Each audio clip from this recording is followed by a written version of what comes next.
Warning, this video is all fan theory. This is my opinion. This by no means is empirical or valid. Enjoy.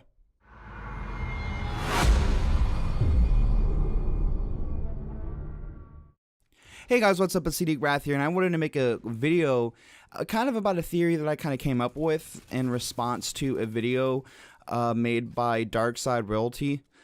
Joker made a video, a couple videos actually. Basically, one was Aldrin's motive for killing Cade, and he also made a video on the emissary in Mara Solv. So this is kind of like where I was inspired to make this video. I will put links to both videos in the description, so that way if you want to check them out, I highly recommend checking both of those out if you guys got 45 minutes. They're both really interesting if you are involved, if you like theories and if you like Destiny lore, so I'd highly recommend it, and it would make a lot more sense going into this video. Alrighty, before we get into the video, I wanted to give you an update on where I'm at. I will be at Guardian Con next week, and I am super excited about it. I will be there both days. I live an hour south of there, so I will not be staying in Tampa, but instead I will be just traveling back and forth, having a little commute both days. So if you wanted to get together, hit me up on Twitter, and we'll go from there. Alrighty, guys. Again, I'm sorry about not making a lot of YouTube videos recently. I was having issues with capturing gameplay. I had an SLI configuration, and I decided to take out a video card, and I had a Elgato HD60 Pro lying around whenever I was trying to capture console gameplay about a couple years ago. So I wanted ahead and threw that in there, and everything seems to be working fine. I use my streaming setup, so like I use OBS and all that stuff. I don't use my capture card for streaming because everything works fine, but when it comes to capturing gameplay, I just run a Elgato. So with that, let's get started with this video. Alrighty, in order to have an idea where I'm basing this theory, we must look at like the spiritual model, like mind, body, and spirit, and how they're separated. So I went ahead, and I have a friend at school, and I was actually talking to her, just like, you know, just crazy theories on just like, you know, astral projection, you know, just some fun stuff to talk about. And I kind of just like, you know, in response to Joker's video, I asked her, I was like, is it possible to legitimately like separate your mind, body, and your spirit in a theoretical sense, like, you know, meditation and all that stuff? And she was like, I mean, I can see how it can happen, but I mean, you know, this is real life. And I was like, oh, I understand that, but for a fantasy wise, is like it could make sense, right? And she's like, I guess. So that gave birth to my theory. So my theory is Soraya Hawthorne is Mara Solv's spirit, while keeping in mind that the emissary is Mara Solv's mind. So I wanted to just kind of give a background on both characters and how they're similar. And in order to do that, I'm going to go ahead and talk about how Mara Solv, like, you know, kind of the base of her character. Mara Solv was the Queen of the Reef and was devoted to her realm and her people. Mara Solv was not interested in Guardian affairs. However, she destroyed the House of Wolves before the beginning of the Twilight Gap, which, if you don't know what that is, that's where all the fallen houses united and tried to destroy the last city. However, whenever we came looking for the Black Garden, she pretty much threw us a bone, and she revealed where the Black Heart was after we brought her the Eye of a Gatelord. And she expected us to return the favor whenever she called, and we did. And that's where we kind of start with the House of Wolves DLC. Basically, she was super pissed at Skolas because, long story short, kind of like the background and the really summed up version is Aldrin was like peeking around somewhere where he wasn't supposed to be peeking around at, and the Nine got pissed. So they wanted Aldrin, and Mara was just like, I got Skolas, and sent Skolas to him, which that made them upset. So whenever they got Skolas, they essentially was just like, here's a ship, go do whatever. And so he went back and he tried to become the Kell of Kells, and that's where our Guardian's role was in the House of Wolves. We captured Skolas, and she was actually rather impressed with us the way how we did it. You know, she was from that, I think she started to actually respect Guardians a little bit more. But when we fast forward to the Taken King, she was attempting to fight off orcs. She fired the Harbingers at him, and it destroyed the fleet, but it didn't touch the ship. And in response, Mara Solv, her fleet was destroyed by orcs' big boy weapon of mass destruction. Basically, from what that happened is the dreadnought could not advance forward to, assault the last city. It was just kind of stuck in the Rings of Saturn, which is a really good band. I highly recommend checking out. And so she essentially died. She was destroyed. In the lore, we don't think that she's dead. There's been a couple Bungie things going on that there's still character development for her with the voice actor and all that stuff. There's a lot of other people who kind of cover that, and I wanted to kind of just keep on going with this video so I don't make it super long. But yeah, so she's dead, and we've never really known her true motives. She basically has a plan, and our Guardian is all part of said plan. And we hear about this plan after the Taken King campaign. We see Eris talking to herself, which is no surprise.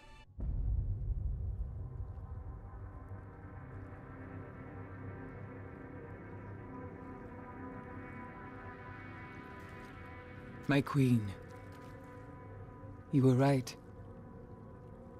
The Guardian was the key. For the first time, the whispers are silent. It is done.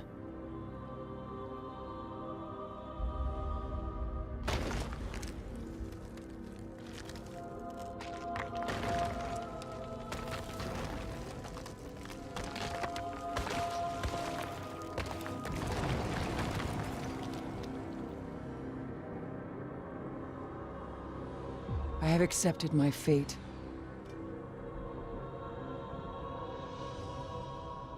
I will not fail.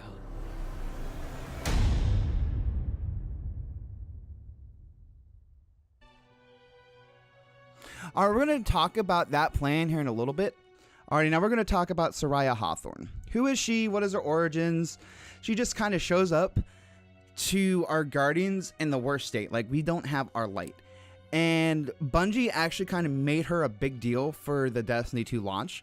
Even though, she does a lot in the Red War, we don't really hear from her that much. She basically controls the clans now. But I really wanted to get into her backstory and kind of sum up her character. Alrighty, with that, I went ahead and went to Destinypedia. It's a great website for if you just want any kind of information about Destiny or the Destiny lore. It's a good place to go. And I wanted to read something from her because it just is this sums up Soraya very well. Alrighty, here we go. Soraya possesses a conflicted view of the last city and the Guardians. While she respects the Guardians for their abilities and their priority for defending the people, she finds the city and its walls to be equivalent of a prison, as she has enjoyed the open freedom of the wild. While she aided the survivors of the last city and the crippled Guardians, she was originally against the idea of reclaiming the city or even going against enemy forces, preferring to protect those at the farm. Despite this mindset, Soraya aided the Vanguard in their efforts in reclaiming the last city, becoming instrumental in getting their forces through the wall undetected. She saved Commander Zavala from death at the hands of a Red Legion legionary, who showed his gratitude by officially calling her a Guardian. From then on, Soraya took residence at the new tower, learning about the last city and its history while overseeing missions in the European Dead Zone, as well as moderating the new established Guardian clans. So with that, we just kind of see how she is. She's against the city. She respects the Guardians, which sounds familiar. She's all about defending people. She's all about being free, which kind of sounds really familiar. And yeah, it's just the coincidence of her showing up whenever we're at our worst state, right? Like, she just shows up, and we're gonna get into the dream with the hawk and all that stuff here in a second, but it would make sense because since Mara Solv has been actively involved in the plot line before the Taken King, she was kind of, even before with the Taken King, she was kind of always involved, and with her being gone, we have somebody else that just kind of shows up out of nowhere.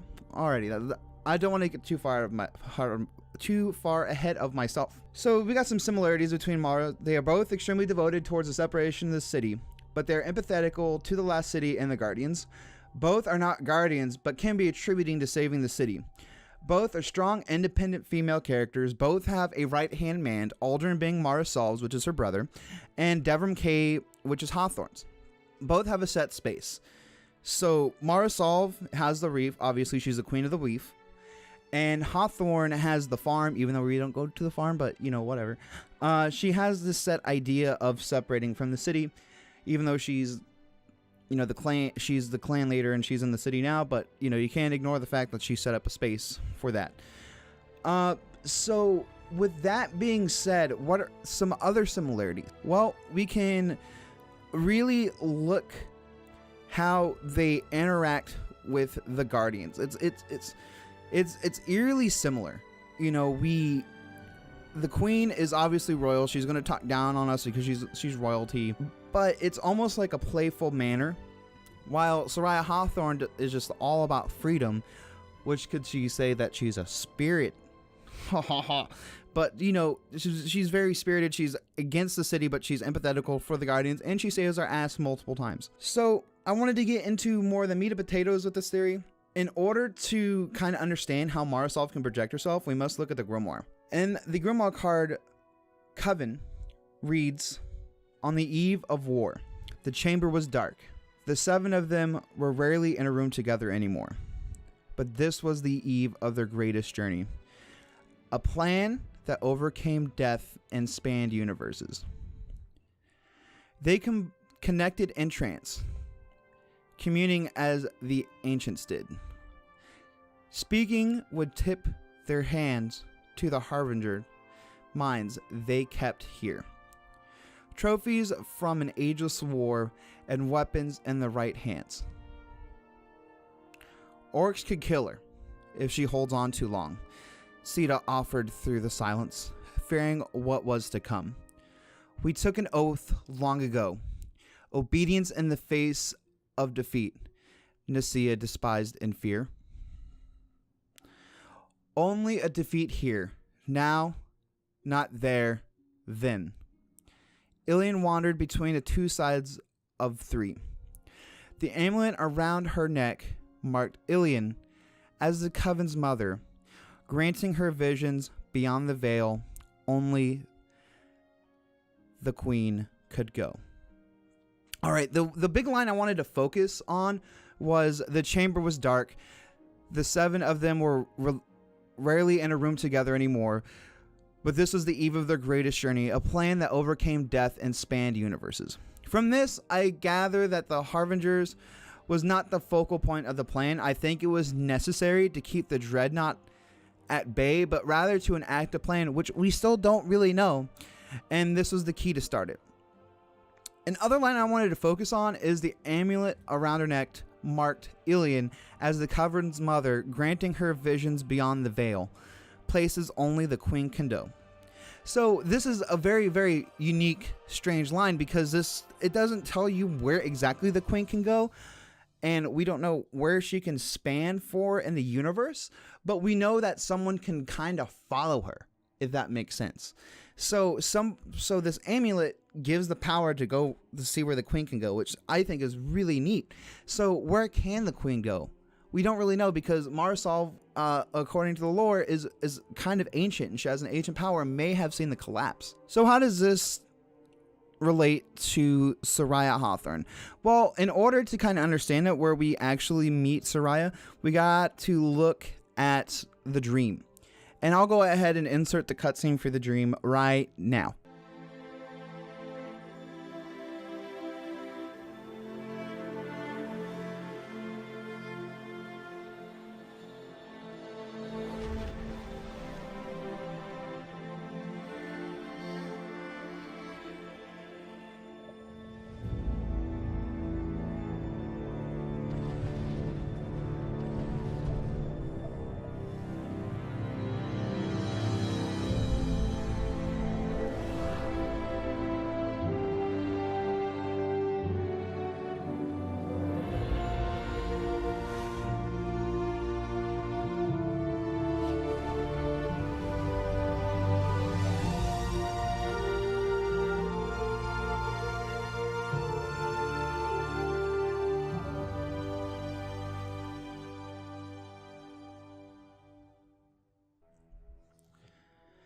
Alrighty, a hawk in the scene, in the dream, after we wake up, we find the hawk and it guides us to Hawthorne. In both instances, a hawk leads us to salvation, both in the dream and in real life.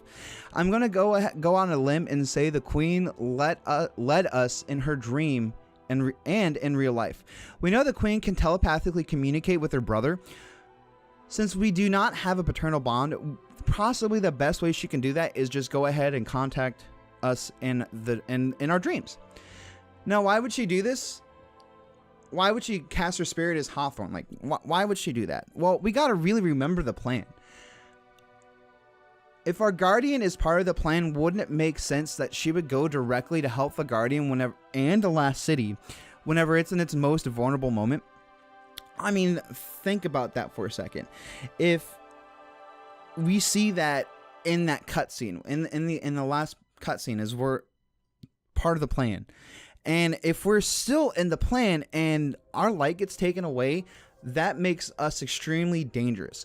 So, would it make sense for somebody who can project themselves, can go to places, go somewhere else, and be a hero without having light? And that's exactly what Soraya Hawthorne represents. She's not a guardian.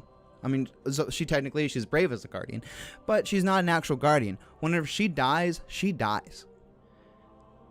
But she still represents the spirit of Mara Solv.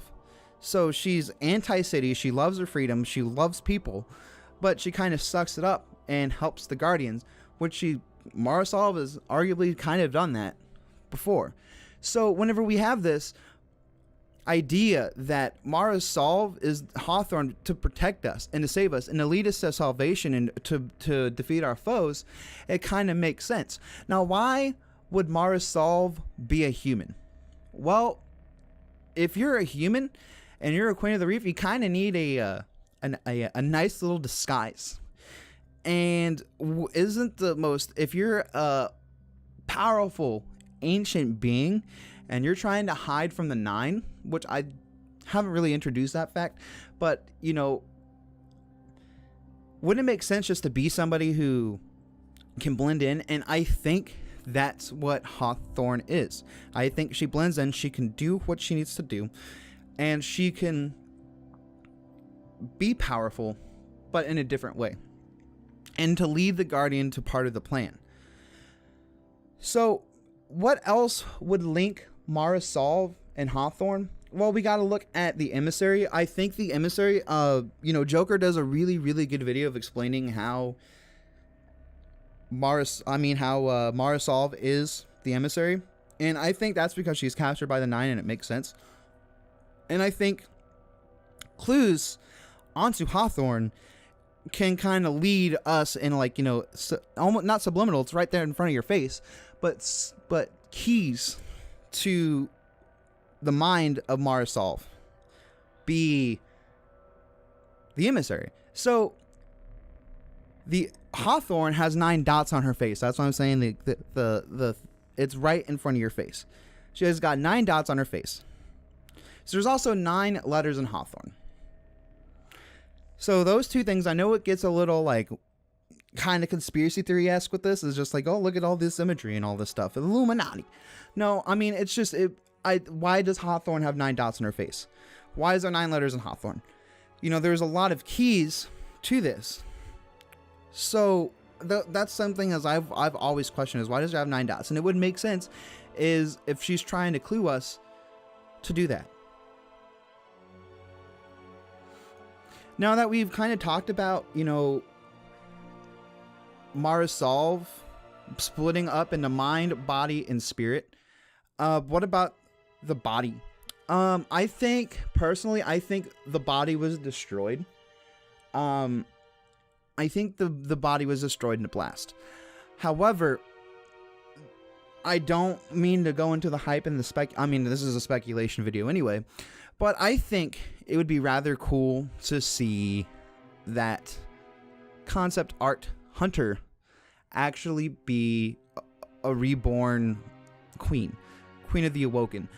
Kind of see those features, they kind of look similar, I don't know, but I think it would be kind of cool if somehow later on we can combine Hawthorne, the emissary, into the body of this mysterious figure. I don't know, that would be kind of sick. It would also be kind of ironic is if that concept art hunter is actually a hunter, is the queen, and she's a hunter, and she has no idea that she was the queen, because you lose your memories of your past life whenever you become a guardian, and she kills Aldrin. I think that'd be super sweet. I know that video has been done, but yeah, that's really it. What do you guys think of my video? I know that this is a long video, and I appreciate you guys if you guys lasted this long. But what do you guys think? Do you think this is a nice little theory, or is it just complete hogwash and bullshit? Let me know in the comments section. You know, if you like this video, like, subscribe, do whatever. And if you guys are going to be at Guardian Con, just let me know. And hopefully we can hang out and we can meet up. Alrighty, guys, I cannot wait to see you guys soon. And you guys have a fantastic day.